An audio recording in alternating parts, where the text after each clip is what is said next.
깊은 새벽 잠에서 깨어있던 저는 아내가 자고 있는지 아닌지 확인했습니다. 자꾸 힐끔힐끔 쳐다보며 아내의 동태를 살폈고 손바닥으로 아내 얼굴까지 휘저어보고 뺨까지 툭툭 건들고 나서야 이 여편네는 일어날 생각이 없다는 걸 확신할 수 있었습니다. 안방에서 조심히 나온 저는 조용히 현관문을 열고 밖으로 나왔습니다.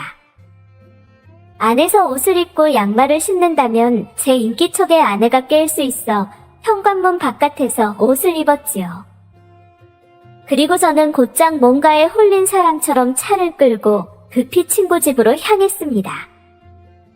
친구 아내는 자기 남편이 오늘 야근이니 저보고 함께 있자며 빨리 자기 집으로 오라고 했습니다. 저는 매일 보는 지겨운 아내보다 본능적으로 더 끌리는 친구 아내에게 완전히 홀려 과속을 이어가며 친구 아내가 있는 곳으로 달려갔습니다. 중간에 아내가 어디 갔냐고 전화한다면 야근이라고 둘러댈 변명도 미리 준비해 두었습니다.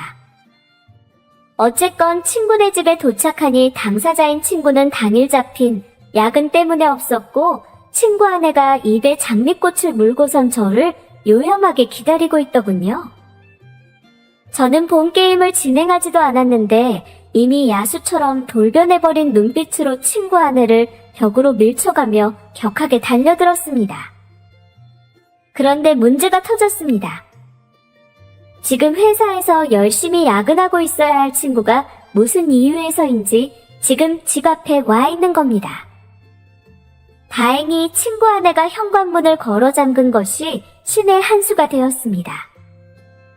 비밀번호만 알고 있다면 누구나 열 수 있는 멍청한 도어락만 믿고 있었다간 큰일이 닥칠 뻔했습니다. 문은 왜 걸었어? 빨리 열어. 잠깐만, 나 옷 좀 입고. 잠깐만 기다려. 친구 아내는 시간을 벌었고 그 사이 저는 현관에 벗어던진 제 구두와 침실 주변에 널브러진 옷가지를 챙겨 급히 베란다로 도망갔습니다. 그리고 그곳에 쪼그리고 앉아 상황이 잠잠해질 때까지 기다렸지요. 이게 웬 날벼락인지 모르겠습니다. 절로 한숨만 나오네요. 어쨌건 친구 아내는 이런 일이 한두 번은 아닌지 능숙하게 시간을 벌다가 됐다 싶었을 때 현관문을 열어주었고 친구는 아무런 의심도 하지 않고 집 안으로 들어왔습니다. 저는 베란다에 몰래 숨어 퇴근하고 들어온 친구와 남편을 애써 반기는 친구 아내를 살펴보았지요. 야근이라면서? 과장님이 일찍 가래. 어휴, 땀 냄새. 빨리 씻어. 배고파. 밥 먹고 씻을래. 저는 짜증이 났습니다. 빨리 씻으면 제가 이곳을 빨리 나갈 수 있는데 저 자식이 밥을 먹고 씻는다기에 말입니다. 어쨌건 저는 추운 베란다에서 30분씩이나 기다렸습니다. 물론 불안하기도 했습니다. 이 자식이 베란다로 오진 않을지 말입니다. 어쨌건 친구 녀석은 밥을 다 먹었고 드디어 화장실로 씻으러 들어가더군요. 그 사이 저는 까치발로 베란다에서 현관 앞까지 걸어갔고 얼른 가보라는 친구 아내의 조급한 성화에 조심히 현관문을 열고 빼내려다. 친구 아내 입술에 가볍게 입맞춤한 후 다음에 제대로 즐기자고 속삭인 뒤 그 집을 나왔습니다. 그때서야 안도의 한숨이 절로 나오더군요. 그런데 집으로 가는 차 안 이곳저곳을 뒤져봐도 제 핸드폰이 보이지 않는 겁니다. 아차, 맞습니다. 제 핸드폰을 친구네 집에 두고 온 겁니다. 그것도 베란다 화단 위에 말입니다. 저란 놈이 이리 바보 같을까요? 그 중요한 물건을 그것도 누구나 볼 수 있는 베란다 화단 위에 두다니 말입니다. 저는 급히 차를 돌렸고 잠시 후 도착한 친구네 현관 앞에서 갈등했습니다. 여기서 초인종을 눌러 친구 아내가 나온다면 다행이겠으나 만약 친구가 나온다면 뭐라 할 것이며 그렇다고 이대로 가자니 베란다에 있을 제 핸드폰을 친구가 본다면 그것 역시 큰일이었으니까요. 선택의 여지가 없었습니다. 저는 도어락 비밀번호를 알고 있어 어쨌건 친구네 집으로 조용히 들어갔습니다. 베란다에 있을 제 핸드폰만 수거하고 신속하게 내빼자는 생각으로 말입니다. 그런데 침실에서 친구와 친구 아내의 앓는 소리가 들리는 겁니다. 그러니 이곳을 나서야겠다는 제 발길이 멈추더군요. 이것들은 안방에서 그 짓을 하고 있었던 겁니다. 물론 친구와 친구 아내는 부부이니 그것을 한다는 게 나쁜 것은 아닌데 저는 왜 이리 질투가 나는지 모르겠습니다. 그래서 베란다에서 제 핸드폰을 확보했음에도 이곳을 나서지 않고 저도 모르게 밀려오는 호기심을 이기지 못해 끝내 위험한 침실 문을 열고야 말았습니다. 지금이 대낮이었다면 저는 분명 들켰을 겁니다. 그러나 거실도 어두웠고 침실도 어두워 어둠에 묻힌 제가 보이진 않았습니다. 몰래 훔쳐보는 맛은 정말 긴장되고 묘한 즐거움을 주더군요. 그러다 재수없게 친구 아내와 두 눈이 마주쳤습니다.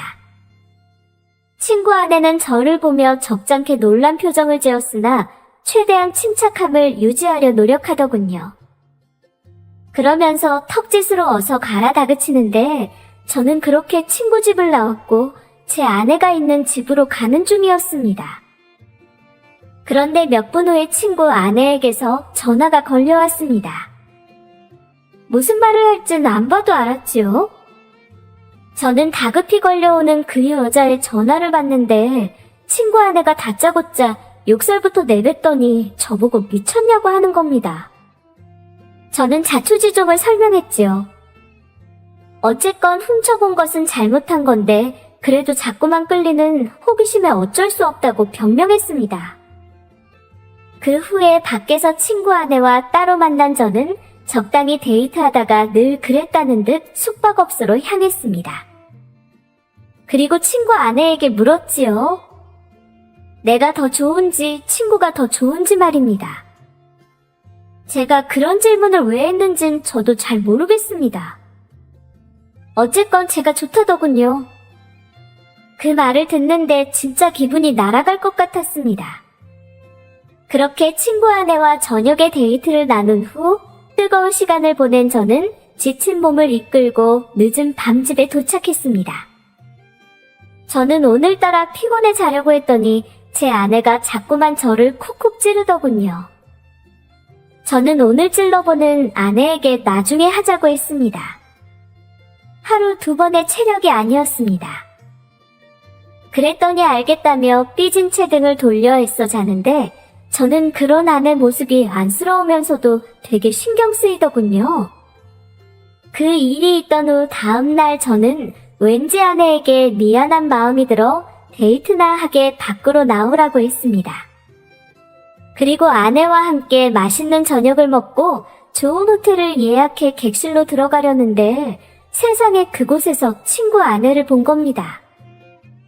그것도 다른 남자와 즐겁게 웃으며 나오는 친구 아내를 말입니다. 맞습니다. 친구 아내에게는 저 말고도 다른 상간남이 오래전부터 또 있었던 겁니다. 이 같은 사실은 제 옆에 있던 아내도 함께 봤습니다. 그러니 저를 보며 아내가 한다는 말이 저기 저 여자 창수씨 와이프 아니야? 라는 말이었고 화가 나야 할 친구보다 제 감정이 더욱 배신감을 느꼈습니다. 봐서는 안 될 것을 봤기 때문일까요? 아니면 친구 아내와 그 상간남이 지금 무엇을 하고 있는지 자꾸만 신경이 쓰여서일까요? 어쨌건 아내와는 제 뜻대로 되질 않더군요. 저보다는 아내 자존심이 제법 상한 것 같았습니다. 후로 친구 아내를 만난 저는 이 일이 어떻게 된 건지 물었습니다. 그랬더니 친구 아내가 하는 말이 자기한텐 잘해주는 남자한텐 묘하게 반사적으로 끌린다더군요. 그 때문에 저와도 바람을 피우는 중이고요. 어쨌건 저를 보고 한다는 말이 우리는 서로 즐기는 사이이니 자기가 누구를 만나던 터치하지 말랍니다. 그런데 저는 그 말을 듣는데 왜 이리 화가 날까요? 정작 화가 나야 할 사람은 제 친구인데 말입니다. 자꾸만 제 기분이 언짢아 하자 어느 날 저를 보던 그녀가 이러더군요. 더는 저와는 만날 수 없겠다고 말입니다. 그날 이후로 저는 친구 아내와 헤어졌고 저는 홧김에 친구에게 일러 바쳤습니다. 너네 와이프가 어떤 놈이랑 바람났는데 알고 있냐? 뭐라고? 내가 몇 번을 참다가 너한테 얘기하는 거다. 친구는 아무런 말도 못하더군요. 되게 많이 놀란 표정이었습니다. 어쨌건 저는 아는 척하지도 말고 내가 했단 소리도 하지 말고 변호사부터 찾아가 상담부터 받고 조용히 증거부터 모아 법으로 조지라고 조언했습니다. 지금은 어떻게 됐는지 모르겠으나 현재까지는 제 계획대로 진행 중입니다.